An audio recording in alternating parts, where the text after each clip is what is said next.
Olá, turma, tudo bem com vocês? Hoje nós vamos dar continuidade à parte de bioenergética. Vamos ver fotossíntese e quimiossíntese, certo? Plantas, algas e cianobactérias transformam a energia luminosa do Sol em energia química, que pode ser utilizada por todos os seres vivos, além de produzir o gás oxigênio do planeta. A espécie humana depende, direto ou indiretamente, das plantas, não apenas como alimento, mas também como fonte de matéria-prima para a produção de madeira, papel, tecidos e um número enorme de medicamentos e outros produtos. Para não falar da energia dos combustíveis fósseis, como o petróleo, carvão mineral, que também é resultado da fotossíntese. Pesquisas sobre fotossíntese podem contribuir para aumentar a produtividade agrícola, desenvolver o uso da biomassa como fonte de energia, ajudar a combater o aquecimento global, entre muitas outras aplicações. Na fotossíntese, as moléculas de gás carbônico e água são transformadas em açúcares com a utilização de energia luminosa. Nos eucariontes, a fotossíntese ocorre nos cloroplastos. Nos procariontes, como as cianobactérias, a fotossíntese ocorre em um conjunto de membranas com organização semelhante à das membranas dos tilacoides e no citosol. A reação da fotossíntese resume seu processo, porém não mostra os diferentes estágios necessários para que ela se complete. Durante a fotossíntese, nós temos um conjunto de reações químicas que possibilita a transformação das moléculas de gás carbônico e água em moléculas orgânicas, como a glicose. Para que isso seja possível, é necessário que a energia luminosa absorvida pelas moléculas de clorofila seja convertida em energia química, armazenada nas moléculas de glicose. As reações da fotossíntese são complexas e acontecem em duas etapas: fotoquímica e química. Etapa fotoquímica ou fase clara.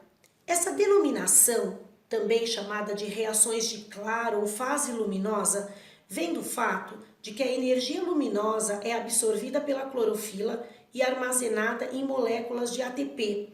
Além disso, a luz promove a transformação da água em hidrogênio e oxigênio. Esse é liberado pela planta, mas o hidrogênio e a energia do ATP serão usados na fase escura para transformar o gás carbônico em glicose. Para isso, o hidrogênio é transportado para o estroma do cloroplasto. A clorofila está localizada nos tilacoides do cloroplasto, associada a proteínas e outros pigmentos, como os carotenoides. Os pigmentos acessórios absorvem melhor as faixas de cores não absorvidas pela clorofila, aumentando o aproveitamento da energia luminosa. Além disso, esses pigmentos conferem proteção contra um excesso de energia luminosa e têm efeito oxidante, ou seja, protegem a célula contra radicais livres, que são grupos de átomos ou moléculas que podem oxidar partes da célula. Esse conjunto, chamado fotossistema, é encarregado da absorção da luz e da transformação da energia luminosa em química. Dependendo das substâncias transportadoras, os elétrons podem seguir dois caminhos: a fotofosforilação cíclica e a fotofosforilação acíclica. Em ambos, os elétrons cedem energia, que é utilizada na síntese de ATP pela fosforilação. Esta, como sabemos, é o processo pelo qual um fosfato rico em energia é adicionado ao ADP, adenosina difosfato. Como a energia do elétron vem originalmente da luz, dizemos que essas moléculas de ATP são produzidas por fotofosforilação.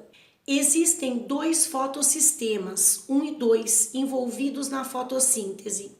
A diferença entre eles está nas proteínas a que a clorofila está associada e no comprimento de onda, que melhor absorve a luz. Temos a fotofosforilação acíclica, e a fotofosforilação cíclica.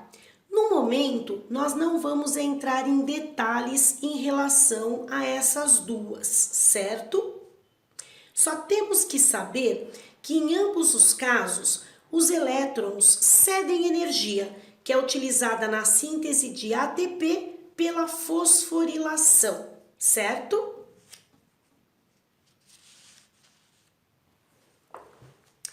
Etapa química ou fase escura, também chamada ciclo das pentoses ou de Calvin, ou ainda de Calvin-Benson, em homenagem ao bioquímico norte-americano Melvin Calvin e seus colaboradores, principalmente Andrew Benson, que na década de 1940 estudaram essa etapa.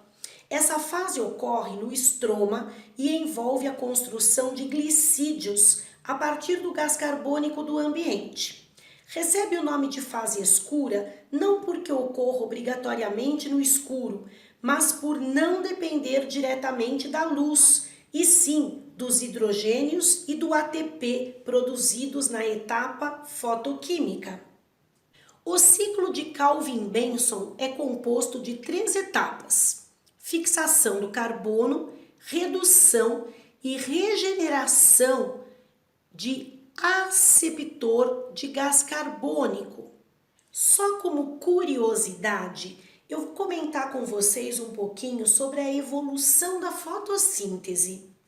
O papel da água na fotossíntese é fornecer átomos de hidrogênio para a transformação do gás carbônico em glicídios. O oxigênio é apenas um subproduto do processo.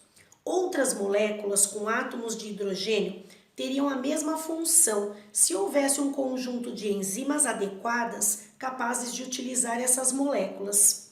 É o que acontece com as bactérias verdes sulfurosas e as púrpuras, que usam gás sulfídrico e não água, liberando enxofre em vez de oxigênio. Essas bactérias possuem clorofilas especiais, as bacterioclorofilas, diferentes das clorofilas das plantas, e a maioria é anaeróbia obrigatória, vivendo no fundo de alguns lagos e estuários. Análises comparativas do DNA indicam que as bactérias que utilizam outras fontes de hidrogênio diferentes da água, sem produção de oxigênio, foram as pioneiras no processo de fotossíntese. Isso teria acontecido há mais de 3 bilhões de anos. Com a evolução, surgiram outras bactérias, como as cianobactérias, que passaram a utilizar a água como fonte de hidrogênio, liberando gás oxigênio para o ambiente e tornando possível o aparecimento de bactérias aeróbias. Agora vamos falar da quimiossíntese. Certas bactérias que vivem no solo são capazes de sintetizar substâncias orgânicas a partir de gás carbônico, água e outras substâncias inorgânicas, sem utilizar energia luminosa. Elas provocam a oxidação de substâncias minerais do solo ou da água, como amônia, enxofre, sais de ferro e outras, e aproveitam a energia liberada para sintetizar açúcares. A partir destes, outras substâncias orgânicas são produzidas. Esse processo é chamado de quimiossíntese. Comparada à fotossíntese, a quimiossíntese representa uma fração muito pequena do processo de produção de cadeias de carbono. Entretanto, tem importância no ciclo dos compostos nitrogenados. Algumas bactérias quimiosintetizantes oxidam a amônia, originada da decomposição da matéria orgânica em nitrito, que é um sal mineral.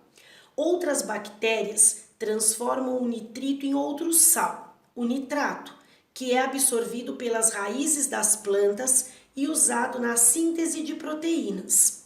A energia liberada nesses processos é usada por essas bactérias na síntese de produtos orgânicos. Ao mesmo tempo, Elas promovem a reciclagem do nitrogênio dos organismos mortos. Muito bem. Terminamos assim a parte de bioenergética ligada à fotossíntese e quimiossíntese, tá? Qualquer dúvida, entrem em contato comigo. Não esqueçam de sempre ler o texto do LIP, marcar as partes mais importantes. Qualquer dúvida, conversem comigo nas nossas aulas ao vivo ou então através das mensagens, tá bom? Não esqueçam disso, certo? Beijo para vocês, até a próxima!